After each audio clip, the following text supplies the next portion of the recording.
Hello everybody, welcome to another video. I'm here with Char again. If you don't know her already, she's one of my friends and she's actually one of my suite mates in my dorm at UC Davis. Can you lift your chair up a bit? You're quite short. We're the same height.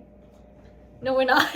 But today we're going to be talking about things that we wish we knew before we got to Davis.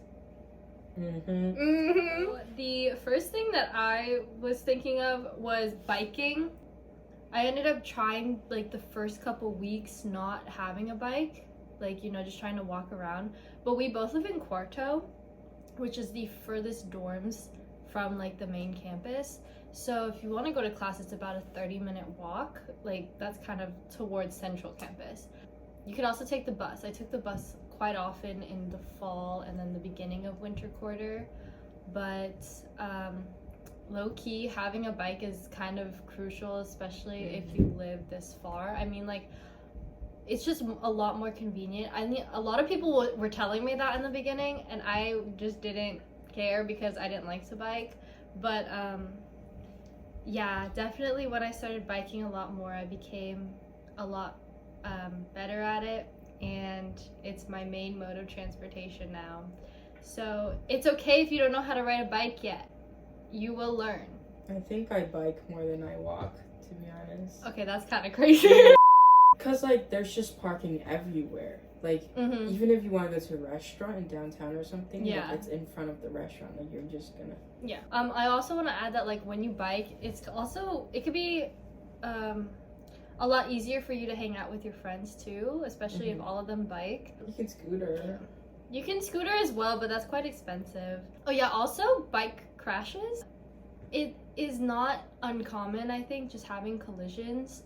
Just be very careful. I think especially in the roundabouts during like rush hours and stuff, there's a lot of people that are not good at biking that like to bike. I would say that if you are still learning how to, try to go earlier if you're gonna bike, or like earlier than like the last 10 minutes before a class starts, because it does get really busy, especially in the first couple weeks of every quarter.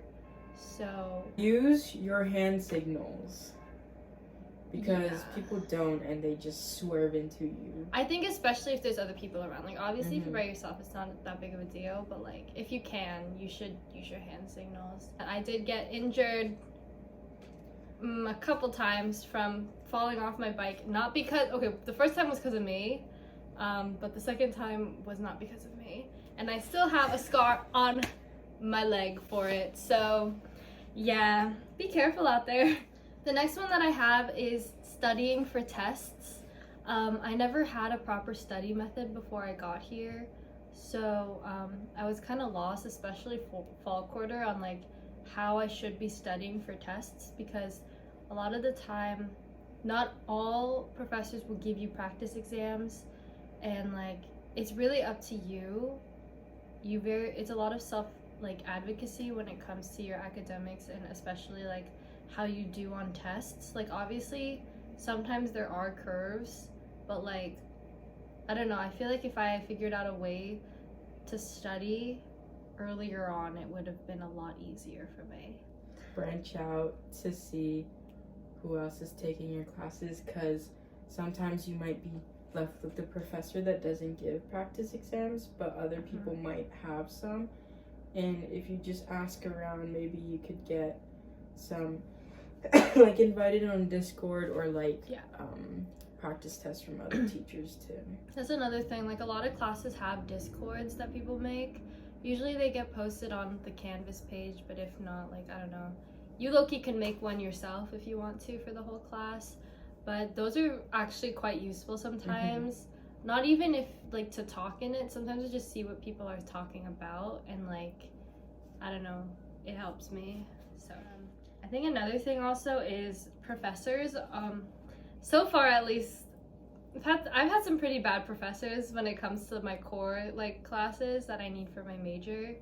That means STEM classes. Oh yeah, I'm a pharmaceutical chemistry major. We're both pharmaceutical chemistry majors. So we have to take a lot of STEM classes. And right now, in the lower division classes at least, it's not looking too hot for the professors. So yeah, just be aware of like sometimes you will end up having to teach yourself, and that kind of falls under the self-advocacy thing. Next thing is, when you arrive, I think especially at the beginning of the year, people are very friendly with you, and people love to talk. Like, they love to talk to you, and like, so that basically means that like everyone is willing to become your friend if you put yourself out there. The best time is like the first day of lectures or classes. Like, just pretend you're lost. Like, hey, are you part of this class? Literally. But it's like the stereotypical conversation. It's always like, oh, are you in this class? Oh, what's your major? Oh, are you first year? Oh, what's your name? What doors are you living in? Like, but that gets you places. And that kind of also leads me, like, if we're talking about like the social aspect of everything, I would say there is a big benefit of living in the dorms if you really want to make friends. I do get that it can be a little scary to do the random roommate thing. I feel like we got pretty fortunate with how it ended up.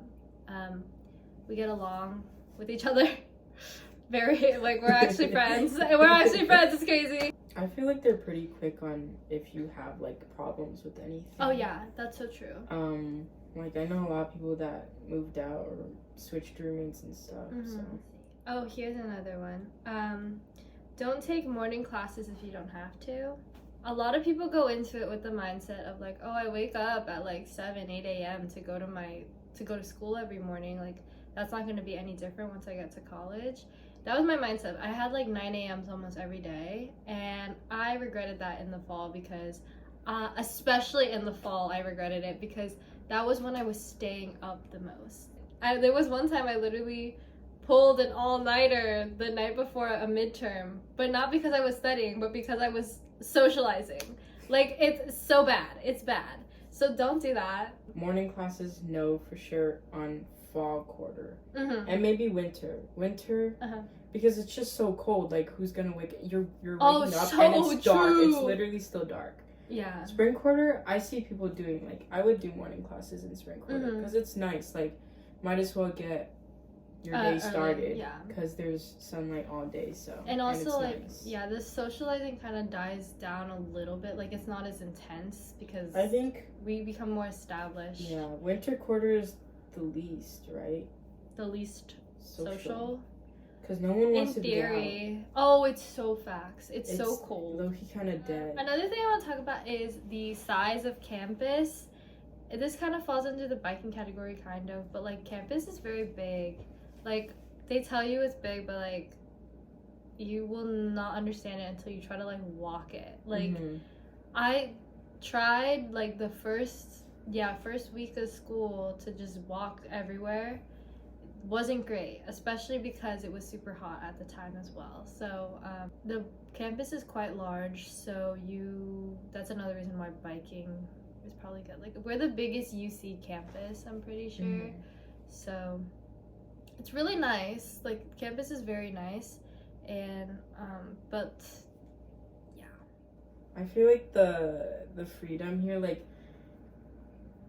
you could just be, like, anywhere you want to be. Like, no one's stopping you from doing anything. Like, let's say, like, you're, like, a chem major or something.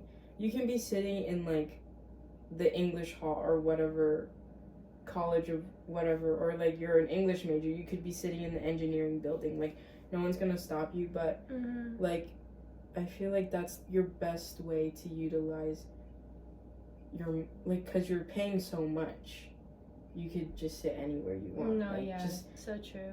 The campus is yours. Like, just sit wherever you want. And, like, even lectures too. Like, if you find something interesting, say you're an English major and you, like, walk past the hall where, like, they're going through, like, the digestive system or something. Like, just sit in. Like, no one's gonna stop you. Oh, like, yeah.